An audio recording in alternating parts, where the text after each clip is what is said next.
Well, hello there. Today, I'd like to read a book to you. It's called From Seed to Plant by Gail Gibbons, and I especially want to thank Holiday House for allowing me to read this to you today. Now, today's lesson is going to be a two-part lesson. This read aloud will be part 1, and it'll only be available until June 30th this year. Part 2 is where we get to do a little planting of our own. So here we go. From Seed to Plant by Gail Gibbons.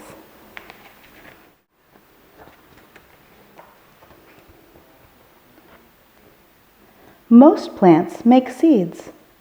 A seed contains the beginning of a new plant. Seeds are different shapes, sizes, and colors. All seeds grow into the same kind of plant that made them. Many plants grow flowers. Flowers are where most seeds begin.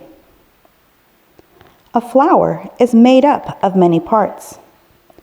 In the center of the flower is the pistil. At the bottom of the pistil are tiny egg cells called ovules. The sticky part at the top of the pistil is the stigma. The parts of the flower around the pistil are the stamens. Stamens make yellow powder called pollen. Before a seed can begin to grow, a grain of pollen from the stamen must land on the stigma at the top of the pistil of a flower like itself. This is called pollination.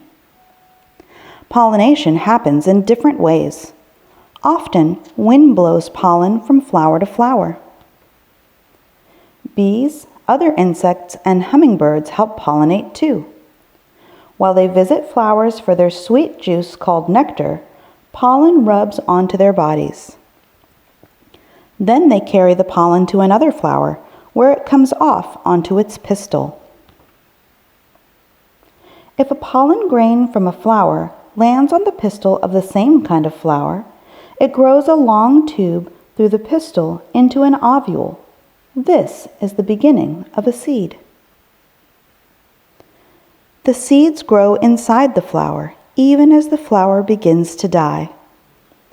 As the seeds become bigger, a fruit or pod grows around them. The fruit or pod protects the seeds. When the fruit or pod ripens, it breaks open. The seeds are ready to become new plants. Some seeds fall to the ground around the base of the plant, where they will grow. Some pods or fruits open and the seeds pop out. Sometimes, when birds eat berries, they drop the seeds.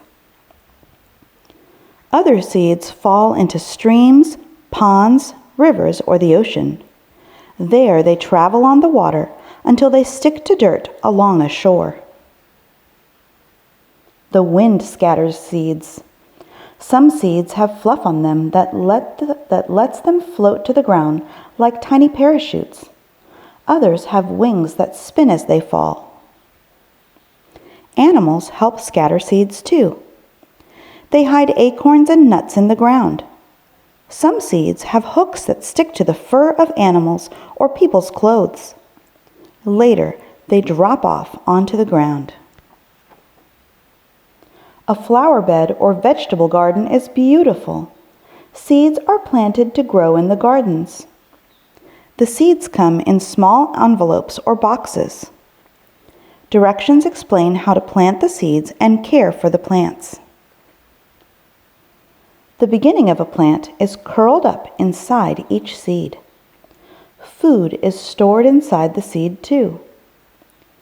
The seed has a seed coat on the outside to protect it. A seed will not sprout until certain things happen. First, it must be in or on the soil. Then it needs rain to soak the seed and soften its seed coat. When the sun shines and warms the ground, the seed coat breaks open and the seed begins to grow. This is called germination. A root grows down into the soil. The root takes in water and minerals from the soil for food.